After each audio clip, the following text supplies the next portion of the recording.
ഈറ്റൊരു മോതിരൂടി വാങ്ങിയാലോ? നല്ല രസമുണ്ടല്ലേ? ഉം. പതുക്കെ പറഞ്ഞോ. ഇനി പതുക്കെ പറഞ്ഞാൽ ഓർക്കനെ പറഞ്ഞാൽ അമ്മ കേൾക്കല, അമ്മക്ക് ശരിയാക്കൂലല്ലോ.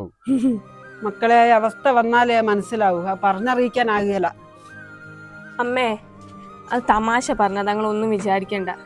ഇങ്ങനത്തെ കാര്യം നല്ല മക്കളെ തമാശ പറയുക. അതിന് അമ്മ ടെൻഷൻ അടിക്കണ്ട, അതിനൊക്കെ ഇപ്പൊ ഒരുപാട് മാർഗങ്ങളുണ്ട്. നമുക്കൊരു സ്ഥലം വരെ നിങ്ങള് പോയി വെറുതെ തരാം. പറഞ്ഞല്ലേ രാധു. ചെറുതായിട്ടേ കേൾക്കുന്നുള്ളൂ, അല്ലെങ്കിൽ ഇടയ്ക്ക് മാത്രമേ കേൾക്കുന്നുള്ളൂ എന്ന് പറഞ്ഞതുകൊണ്ട് അമ്മേനെ ഞങ്ങൾ ഒരു ഓഡിയോളജിസ്റ്റിന്റെ അടുത്തേക്കാണ് കൊണ്ടുപോയിട്ടുള്ളത്. ഇത് നമ്മളെ നടുവണ്ണൂരുള്ള സൗണ്ട് നെസ്റ്റ് ആണ്. ഇവിടെ വന്ന മാഡത്തിനെ കൺസൾട്ട് ചെയ്ത് ഓട്ടോസ്കോപ്പ് ഒക്കെ ചെയ്തപ്പോൾ ചെവിന്റെ ഉള്ളൊക്കെ നല്ല കൃത്യമായിട്ട് കാണാൻ പറ്റൂട്ടോ. അതൊക്കെ കഴിഞ്ഞിട്ട് കുറച്ച് ഡീറ്റെയിൽ ആയിട്ടുള്ള ടെസ്റ്റുകൾ പറഞ്ഞിട്ടുണ്ട്. ഈ ടെസ്റ്റുകളൊക്കെ ചെയ്ത് കഴിഞ്ഞപ്പോൾ അമ്മയ്ക്ക് ഹിയറിംഗ് എയ്ഡിന്റെ ആവശ്യം ഇപ്പോഴില്ല, ആവശ്യം വരുന്ന സമയത്ത് വെച്ചാൽ മതി എന്നാണ് കേട്ടോ മാഡം പറഞ്ഞിട്ടുള്ളത്. 10,000 രൂപ മുതൽ 7 ലക്ഷം രൂപ വരെയുള്ള ഹിയറിംഗ് എയ്ഡുകൾ, അതും നമ്മുടെ കേൾവിക്കും ബജറ്റിനും ഒക്കെ അനുസരിച്ചിട്ട് ഇവിടെ അവൈലബിൾ ആണ്. കേൾവിക്കുറവോ സംസാരശേഷിക്കുറവോ ഉണ്ടെങ്കിൽ നമ്മൾ ആദ്യം ചെയ്യേണ്ട കാര്യം ഒരു ഓഡിയോളജിസ്റ്റിനെ കൺസൾട്ട് ചെയ്യുക എന്നുള്ളതാണ് കേട്ടോ. ഇതിന് രണ്ടിനുള്ള ഒരു ബെസ്റ്റ് സൊല്യൂഷൻ ആണ് സൗണ്ട് നെസ്റ്റ്. ഇവിടെ സ്പീച്ച് തെറാപ്പിയും കൂടി ഉണ്ട്. അത് മാത്രമല്ല മാഡത്തിന്റെ പെരുമാറ്റം എടുത്തു പറയേണ്ട ഒരു കാര്യമാണ് കേട്ടോ.